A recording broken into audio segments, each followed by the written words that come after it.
What's up, you guys? John's Moto Garage. Bienvenidos. Welcome back to the channel. We're jumping back on the Dyna. I just bought this bike. Today we're going to go get it registered. We'll see how much it costs for registration. I will also do the big reveal. I've had a lot of people asking how much I paid for the motorcycle, and we'll just cut to the chase. We'll go ahead and discuss that as well, and just ride the bike, have some fun on it. I'll talk a little bit about what I like about it, what I dislike so far, my thoughts and impressions, and all that good stuff. So if you're tuning in for the first time, don't worry, we'll get you up to speed. Without further ado, let's jump on it. The Dyna FXDX.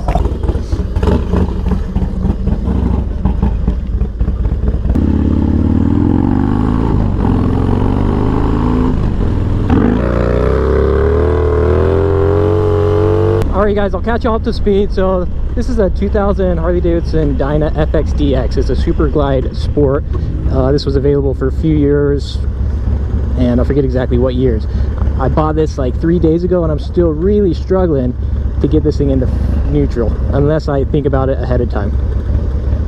Hold on, did I do it? Oh, bam, we pulled it off. We'll figure it out. I'm gonna go first and get it registered. We'll see how much it costs to do the registration. Then I'll talk about how much I paid for the motorcycle. And this isn't like a complaint. This isn't like, oh man, like this is the worst, dude, buyer's remorse. None of that. It's just how much I paid for the bike and why I justify it in my mind. But I don't know, people seem to find this stuff interesting, and it gives people an idea of the market as well.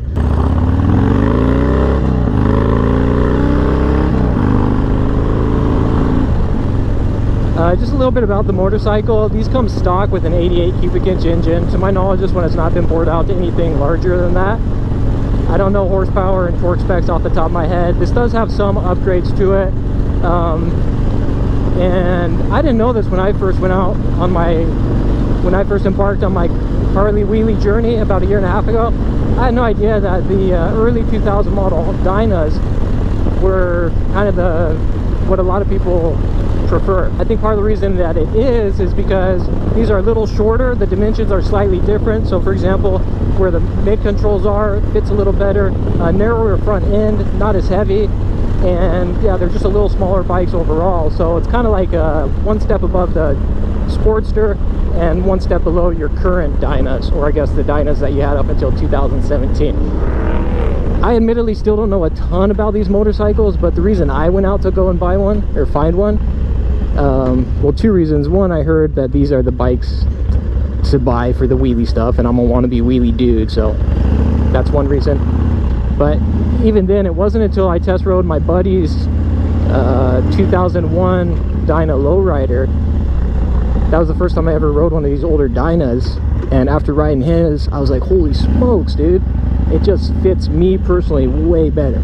If I was a little bit taller, a little bit stronger, a little bit bigger, then I could see myself not having as big an issue with like my Street Bob, for example. But my bike is my 2013 Street Bob. It's a big bike, man. It's a big, heavy bike, and it's a little intimidating for me with some of the riding that I try to do. Like you can see when I'm drifting it, you can tell I'm just a little bit dwarfed by the bike. First world problems, obviously, but so that's one of the big reasons I started looking for this. I just basically, word on the street was these are dude, how could I make such a mistake? There we go, much better. Word on the street was that these are good motorcycles to have, and so for that reason I started doing some research and found this one. Let me go do registration. We'll go over how much it costs to register this bike in Arizona, and after that we'll do the big reveal, how much I paid for the motorcycle. So total, this thing for registration for 1 year from today, total out the door, well, I won't say out the door, they charge fees at these third-party places, but in and out, $61.55 for 1 year registration on this bike. That's what I absolutely love about motorcycles, but I'll also add the fact that this is an older bike, you know, year 2000, 20 years old now, makes that registration a lot cheaper. I feel like it was around like close to 300 bucks on my Lowrider S about a year ago, so it was not cheap. So there's registration costs, not bad at all. Let's jump on and talk about how much I actually paid for the bike. All right, so I found this bike initially, and I actually did not find it super long time ago, but when I found it, it had been posted for probably about a month or so. And when I first reached out to the dude, I thought maybe it wasn't available anymore, but he initially had it listed for 12,000 bucks. By the time I found it, he had dropped the price to 10,000 or best offer. And again, just to recap, it's a 2000 FXDX Super Glide Sport, and the bike has 52,000 miles, just barely over 52,000 miles. Now, before I reveal how much I paid for the bike, let me go over a few things that I was thinking going into this deal. For one, I was thinking, dude, that mileage is a hang-up for me.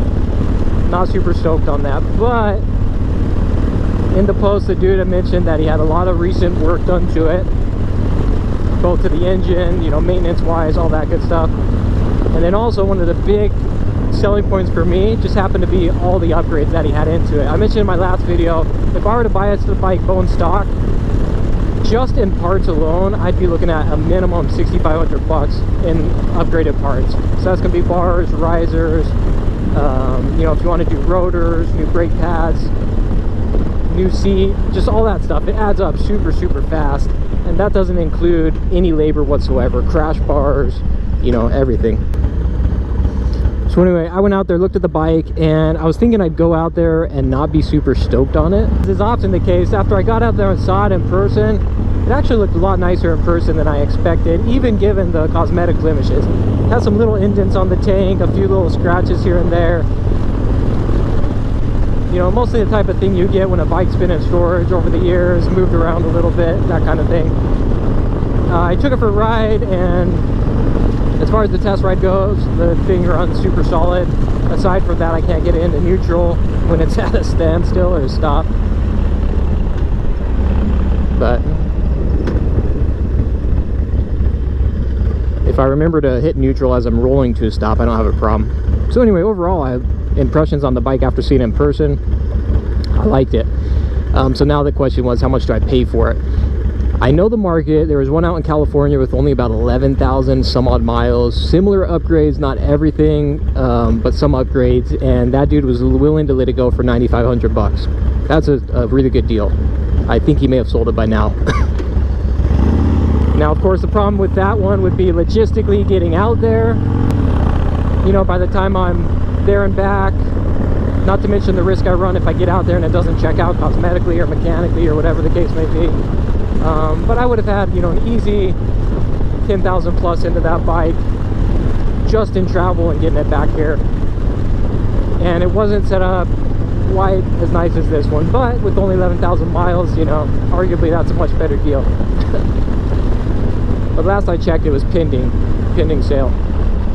I've seen other ones over the years. I saw a super smoking deal on a salvage title one, but that was really well built, and the dude was gonna let that one go for, I think, like 4,500 bucks. So deals like that come around occasionally, but those are few and far between.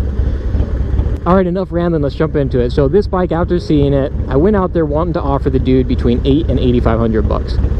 After seeing it and riding it and looking over his receipts, which I'll add, in receipts he had $8,500 worth of receipts between parts and labor for a lot of the recent work that was done. And I'm talking, again, this bike has a lot of things that you wouldn't even necessarily consider doing up front, like motor mounts, stabilizer, things along those lines.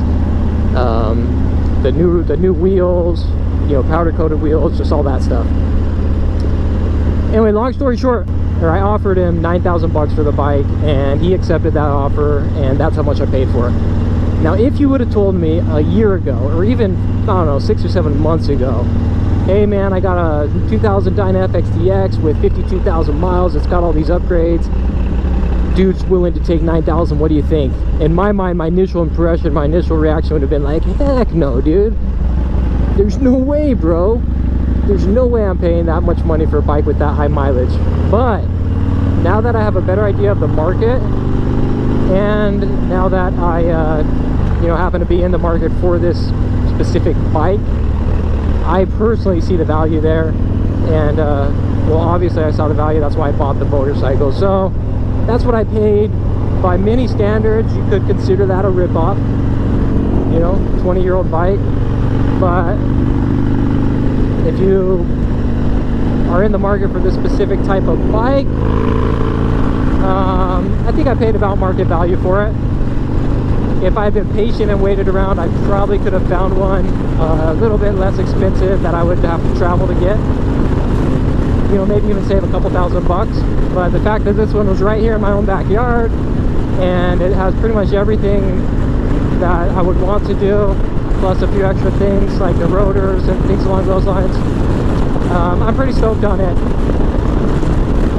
I will end up doing the frame sliders and crash bars. I'm probably going to get some slightly lower risers, about 6-inch with a pullback. And I'm trying to think. I think that about does it as far as anything that I'm going to want to do on the motorcycle. Anyway, so there you have it, you guys. I paid $9,000 for the 2000 Dyna FXDX. Drop a comment below. What do you think? Major ripoff? Decent deal considering the extras. Again, the big things I'm looking at is it's already got the chain conversion. It's got Olin suspension. That's $1,300 right there. Saddle and seat, that's $500-600 right there. And that's not even getting started with you know, some of the recent work that was done on the engine, kind of preventative type stuff that you'll want to do anyway. So there you have it. John's Moto Garage. Like and subscribe if you dig the content. I appreciate the support, and we'll catch you guys on the next one. Stay tuned. I'll do a video, my first wheelie session on this motorcycle. We'll catch you guys on the next one. Adios, hasta luego, nos vemos.